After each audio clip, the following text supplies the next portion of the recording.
Welcome to Director's Notes. Thank you. I think I was interviewed by you guys many years ago when I had a short. You were, so it's nice to have you back on the pages. Oh. Um, Please introduce yourself and your film before we dig in. My name is Karan Kandhari, and I wrote and directed a very strange film called Sister Midnight. I I've always thought of myself as a bit of a strange person, a quirky person, a misfit, and I love filmmakers who give a voice to these characters. Is that just part of who you are? Yeah. I mean, I think that's very natural for me to gravitate towards characters who feel like misfits. Because like you, I felt like one most of my life. I moved around a lot, so I'm from kind of everywhere and nowhere. But yeah, it's not really conscious. But best way I could explain it is the same way like a Ramones song made me feel less weird or alone, or made me feel happy to be weird. I hope the film does something similar to Yeah, people. yeah. And I think, yeah, for audiences to be able to see, characters like that and to associate with them is never going to be a bad thing. Bombay is obviously huge, huge influence on the film, the madness, the chaos. I mean, here at Director's Notes, we always want to know about sort of the equipment and the actual filming. Hmm. Was it insane filming in a city like that? It was insane because and that's part of what attracted me to the city, because it is this sort of um chaotic sort of pressure cooker of many um, contradictory things and energy and people and life and all that. It was mad mainly because of the heat and how small the shack was that the couple live in. And Yeah. even though we had walls that sort of came in and out, it was nicknamed the Tandoor because obviously I have a. It's tiny, very hot. We're shooting on film, and it's lit kind of in a slightly old-fashioned way with a lot of hard light. So that melted everyone's brains on set, but we had to stick to what we wanted, which was this sort of almost expressionistic sort of 50s style lighting. Yeah. And But so it's also the one of the biggest film industries in the world, so the crews were amazing. so they're used to it. They're sort of they know how to navigate how through those streets and everything. Mhm. And that main street, I think that'll live in my brain for a long time, where their Mhm. shack is and where Yeah. is that a real street? Does it look like that? So it was based on a real street that was stuck in my head for about 20 years. And we tried to look into using the real street. It was very difficult. And we looked into other streets that were similar.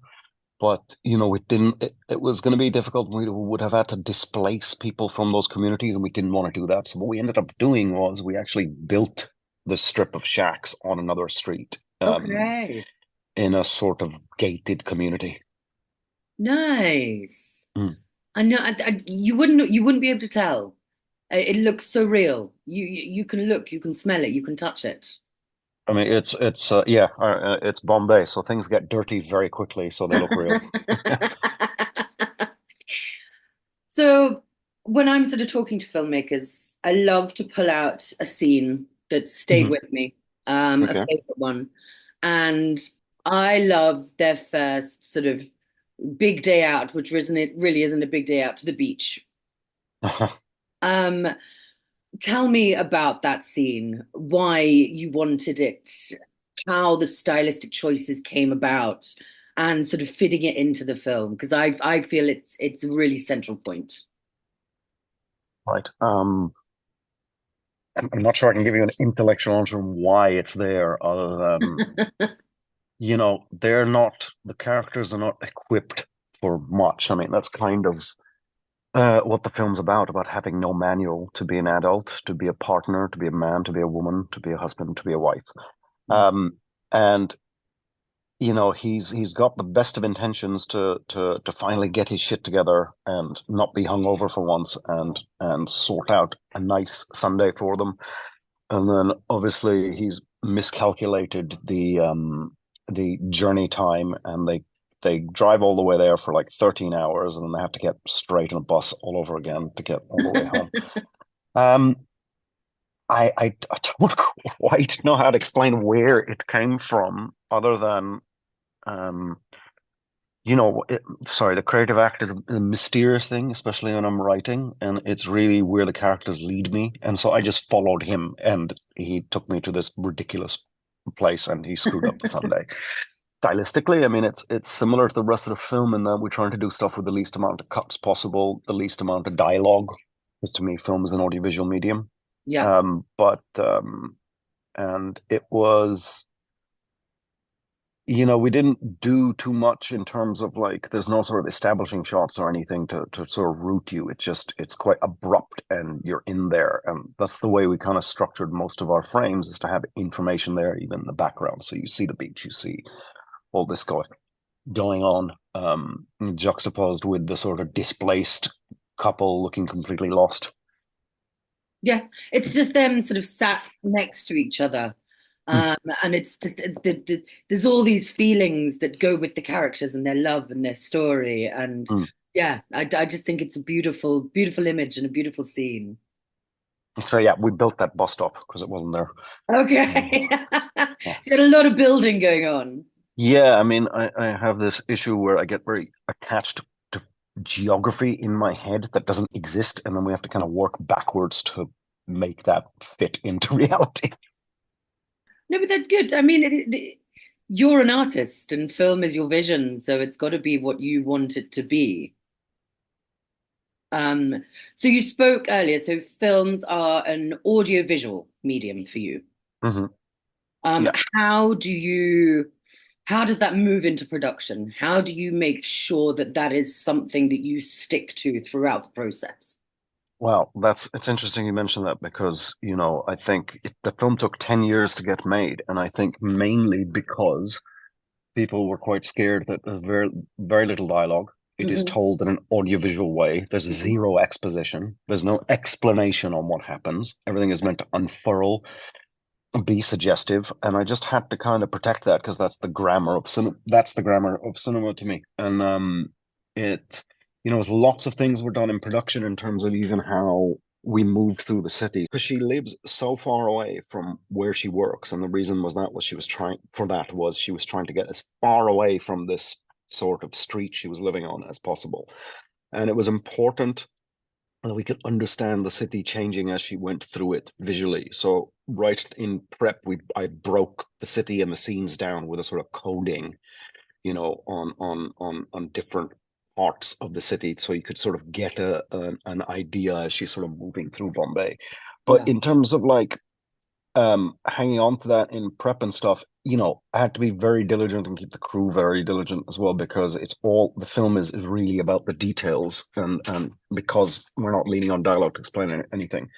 So yeah, we just had to be very diligent and a bit OCD Yeah. to keep all that in. And like I said, it took 10 years because I guess people want everything explained, and we live in the kind of age of explanation. I mean, you go on YouTube and there's ridiculous videos on the ending of 2001 explained. I was like, really? Every time I see that film, it's a different film. And so, and I think trying to get a film financed, that's very strange. People are fearful and want to make it as accessible as possible. But Yeah. and I just had to stick to my guns and protect the grammar of what we were trying to do, Yeah.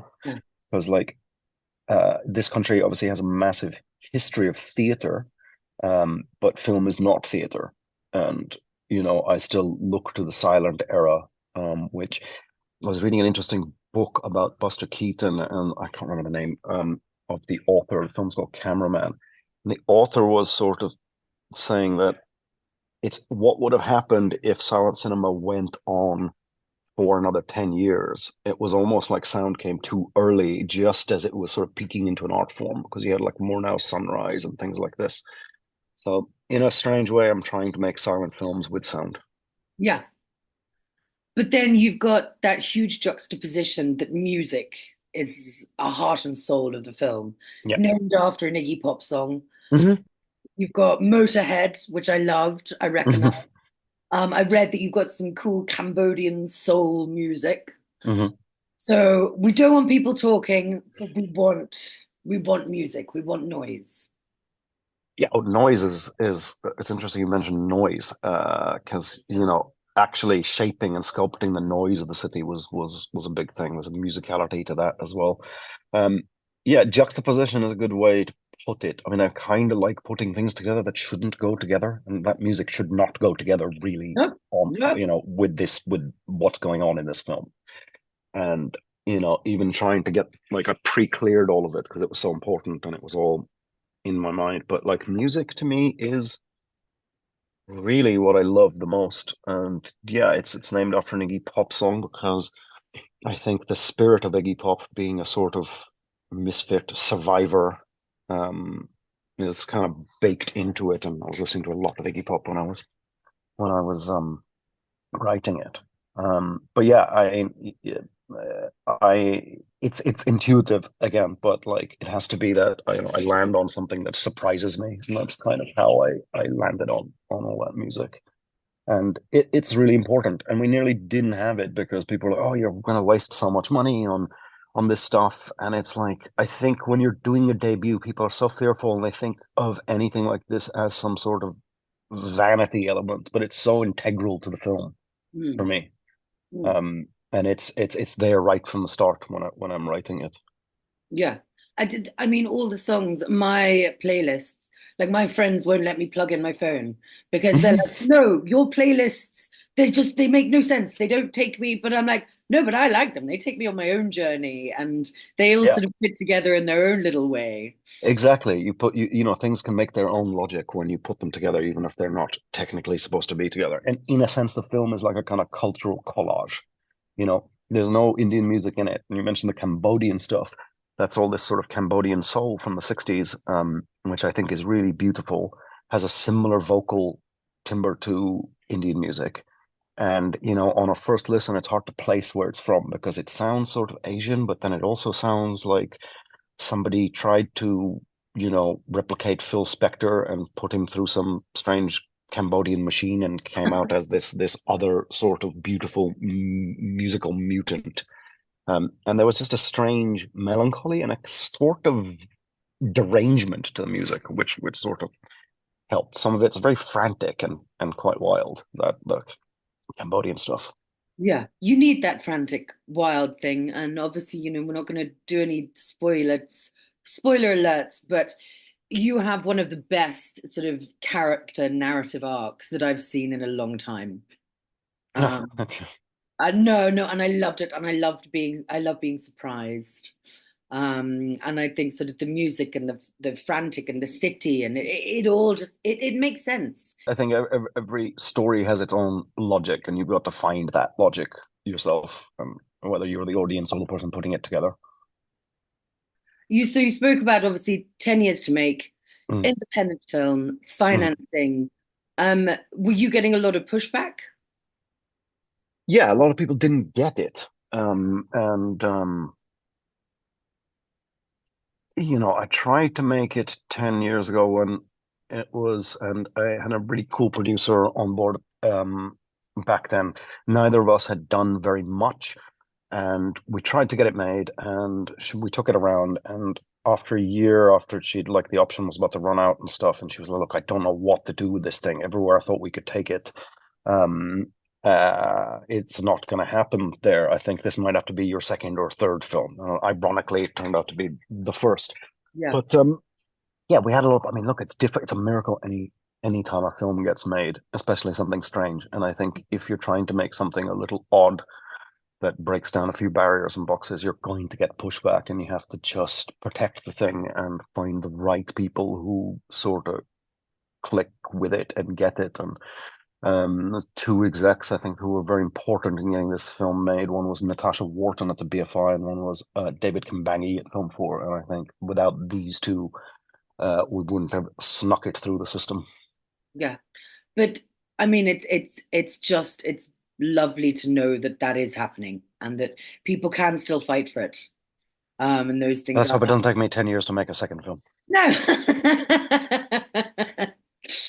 Um, and another thing I read that I thought was really interesting. So you almost, weren't going to make it before you found the right person to play Uma. Yeah. No, no. What was it about her as soon as you saw her that clicked? The first thing that struck, I mean, like we couldn't find anyone, even though there's so much talent in India, but like it's such a specific role. And, if you live with something like this for so long, you have a gut instinct on what you're looking for and trying to bring this character to life. The first thing that struck me when I saw Radhika's work was that she's fearless, and in that being, like you can just see in the performances, he's utterly committed and will go to whatever strange place she needs to go to. And then when I met her, because the stuff I'd seen was a lot more dramatic, and obviously the film is a comedy, and the humor is the main driving force of the narrative. She was very funny in person, and I literally all it took was me seeing a couple of short clips on her of her when I knew she had to play this part. And yeah, I was very scared she was going to say no, and I probably wouldn't have made. I would have canned the project, I think, which sounds ridiculous, but I can't think of anyone else who could have played her. Yeah. But I like that. It goes back to the integrity of your project and your vision, and that's why it took so long to be made. And that's, it's not your second or third. You've done it. So, audiences, it's a funny film. Mhm, You played at Cannes, you played at mhm, London. mhm. Do you sit and watch the film with I the always audience? say I always say I'm not going to, but then I stay for the first 10 minutes, and if the laughter kicks into where it needs to be or goes or exceeds where I think it should be, I end up staying because it's like I think if you're doing work that for which humor is so important, the moment you hear that laughter in the room, it's kind of like a drug and the greatest validation. Because Yeah, if the humor doesn't land, like that's the worst thing. yeah. So I have ended up sitting through quite a lot of screenings, even though I keep saying every time I go, I'm just going to sit the first 10 minutes and then I'll get out. And then the laughter is so kind of rapturous and addictive, and yeah, it's the best feeling. More than yeah, that's the best validation. And even Can was like I was very surprised how it played. People whooping at the screen and you know clapping at the screen and stuff. And So yeah, European it's audiences can be quite deadpan and just, I think, considerate when they're watching things. Mhm. So I So definitely. it was like a circus. It was very strange, the experience. I couldn't have asked for. It was a nervous thing. Nobody's seen this thing, and you're just about to play it at this place where, like you're saying, it's got a history of very particular scrutinizing audiences. Yeah. And then it's been playing in the States as well so well, which kind of has been really surprising for me. As Have there been any moments where people laugh where you don't expect them to? Yeah, I'm sure that there always is one. I can't remember off the top of my head.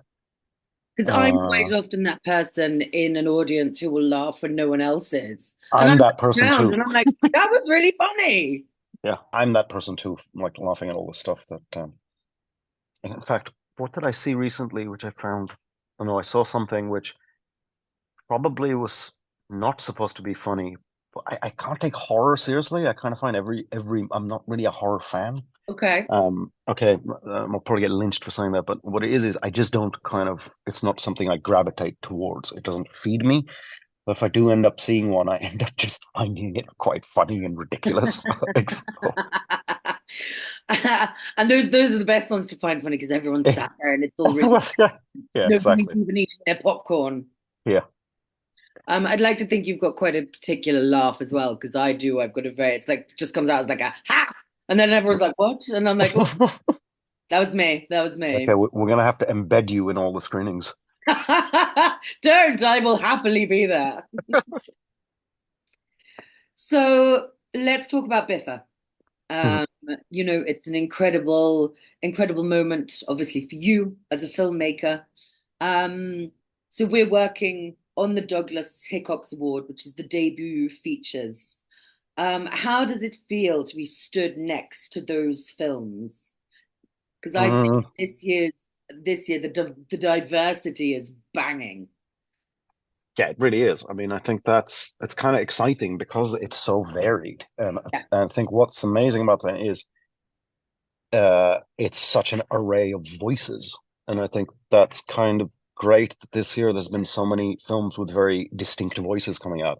Obviously, you feel a little bit nervous against other films, but like just to be in on the list being nominated is kind of awesome, you know. yeah, yeah, and it, But and but yeah, I think the main thing is just being in such a diverse mix of voices is really kind of interesting and says something about where I don't know, hopefully where film is heading in this country.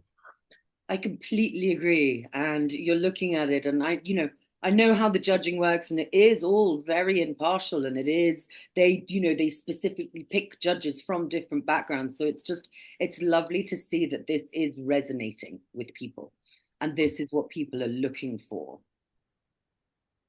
So we mentioned at the very beginning, you had a short on director's notes. So I just looked it up. It was Pompadour, Flight of the Pompadour, Flight of the which has Pompadour. no dialogue. So there we go. That. So you've got a wee bit of dialogue now you've moved into. Yeah, yeah. I screwed up there. I need to somehow get back to where I was going. For you as a filmmaker, shorts are a joyous playground. Mhm. And as something that directors' notes champions. How is it for you to have your shorts championed and that voice then taken through to where we are now, talking about Sister Midnight? I mean, that was one of the things that struck me when I did that interview years ago. I was like, wow, these guys are only interviewing short filmmakers. This is quite amazing. Um, yeah, like you said, very good. I explained it as a playground. I think they're kind of laboratories, right? And that's how you kind of learn and try to find your voice. And I made a trilogy of shorts. The one you're talking about was in the middle. The first one was like just finance from like asking friends and people for donations and stuff, and they were important for me. And I sort of set out to make three, and I don't know if all of them work, but they're not supposed to. You're meant to kind of learn through failures and experiments and stuff like that. But at least I think it sort of showed some sort of a direction that my voice was taking, and I think it was really important in getting other stuff set up in terms of features, because like you could look at that thing and very neatly kind of understand hopefully where this person was heading. Although I think as deranged as the shorts were, which they are, I think this one exceeded derangement levels.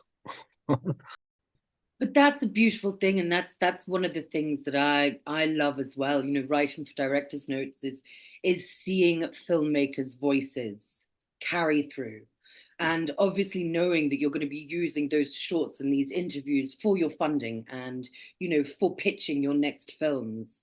It's a beautiful evolution. And so are you using Sister Midnight now? So I know the next film you've got coming is named after another Iggy Pop song. Oh yeah, how did you find that out? I do my research. Yeah, it's called A Heart Full of Napalm, which comes from the Stooges lyric for Search and Destroy. I'm a street walking cheetah with a heart full of napalm. I'm the runaway son of a nuclear A-bomb. Uh, yeah, well, that's one of the things I'm working on, and then something else, which for the moment also has an Iggy Pop song title, just because I can't seem to think beyond that. But I might change it. Well, Yeah, it seems to be working.